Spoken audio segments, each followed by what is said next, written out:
Pour commencer cette vidéo, je vous signale qu'il est impératif d'avoir une connexion IELTS ouverte afin de pouvoir faire les vérifications vers MyKearNet. Sans avoir de liaison avec IELTS et MyKearNet, il n'est pas possible d'utiliser l'entièreté des fonctionnalités du logiciel de facturation dans Topaz. Cette vidéo vous parle de la manière de facturer les actes dans le logiciel Topaz. Pour pouvoir facturer les actes, il faut commencer dans la partie DSSI du logiciel en cliquant, après votre consultation, sur le bouton Facturation. Le bouton Facturation ouvre un nouvel état de prestation qui, en fonction des données qui sont présentes chez MyKearNet et dans votre patient, vous fait une proposition au niveau du type de facturation et le mode d'envoi. Pour ce patient-ci, c'est IFAC qui est proposé pour ce patient. Vous avez d'autres options, IATEST, Mediprima et format papier. En fonction de ce que vous choisissez, il est aussi possible de changer les types de facturation pour le patient ou vers un autre organisme dans le cadre de refacturation vers des CPS ou vers des administrateurs de biens. Ici, IFAC est proposé, donc vous avez aussi l'obligation de choisir un des types qui est de justificatif de tiers payant qui est proposé ici. Vous pouvez tous les choisir si vous êtes maison médicale à l'acte, hormis le 4 qui est spécifique pour les actes techniques des maisons médicales au forfait. Dans mon cas, je choisis ici état d'urgence financière. Le reste, il ne faut pas changer spécifiquement. Par rapport au code de nomenclature que vous voulez lier à votre facture, vous les encodez ici. Deux manières de les gérer. Soit vous écrivez le chiffre de la nomenclature, 1076, voilà, pour la consultation au cabinet. Vous cliquez ensuite sur le petit plus pour faire monter la ligne dans la partie supérieure, mais vous pouvez aussi refaire une recherche par mots-clés pour pouvoir la faire aussi monter dans la partie supérieure. Une fois que vous avez noté l'ensemble de vos lignes dans la table des nomenclatures, vous cliquez sur « Validation e-tarif ».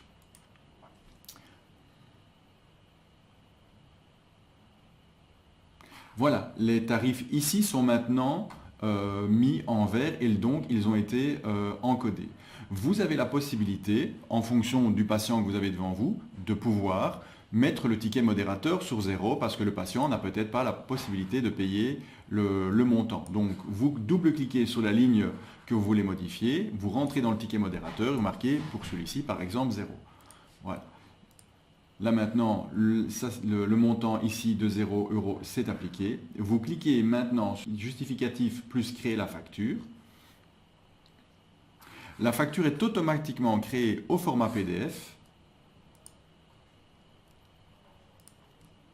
Et vous recevez donc un état de prestation en deux volets qui vous permettent de donner un au patient et un autre pour vous et votre centre de santé, avec l'option d'impression qui se trouve en fait dans les documents PDF de Acrobat Reader, cachés ici sur le coin, où vous avez aussi la possibilité avec le bouton droit de la souris, cliquer sur imprimer pour avoir les mêmes options.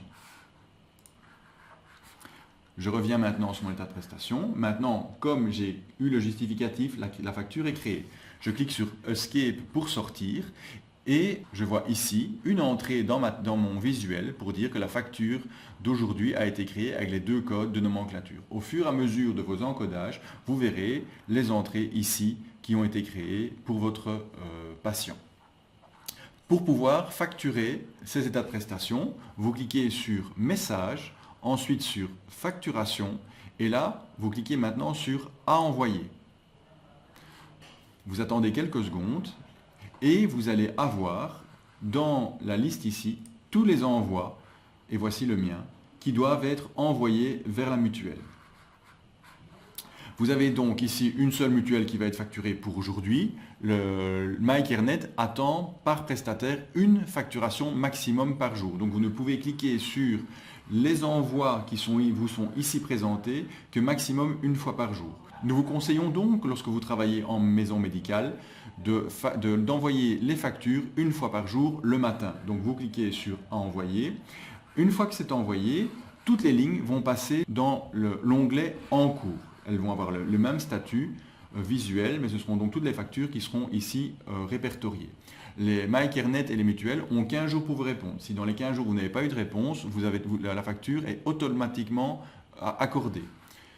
Vous avez deux possibilités lorsque la facture sort de en cours. Soit à corriger, et donc ça arrivera ici, vous verrez toutes les lignes de prestations qui sont à corriger pour votre maison médicale. Vous avez alors là 2-3 possibilités qui s'offrent à vous pour corriger les factures. Soit c'était un problème au niveau du patient et il faut attendre que le patient se soit mis en ordre de son côté, soit ce sont des problèmes plus d'ordre de code de nomenclature choisi qui ne peuvent pas être mis en commun avec d'autres codes de prestation. Là, vous re-rentrez dans la prestation originale, soit vous modifiez le code de prestation choisi, soit vous le retirez pour recréer une nouvelle facture et l'envoyer. Pour votre information, vous avez 2 mois pour nettoyer l'ensemble des lignes qui sont arrivées ici. Après être passé de en cours vers à corriger, vous avez 2 mois pour corriger les lignes de prestation erronées. Vous avez aussi, dans la plupart des cas, les lignes passent dans le niveau accepté. Et là, après vérification des montants sur votre compte en banque, vous aurez la possibilité ici de mettre payer oui. Et une fois que les états de prestation sont payés oui, ils passeront automatiquement dans archiver.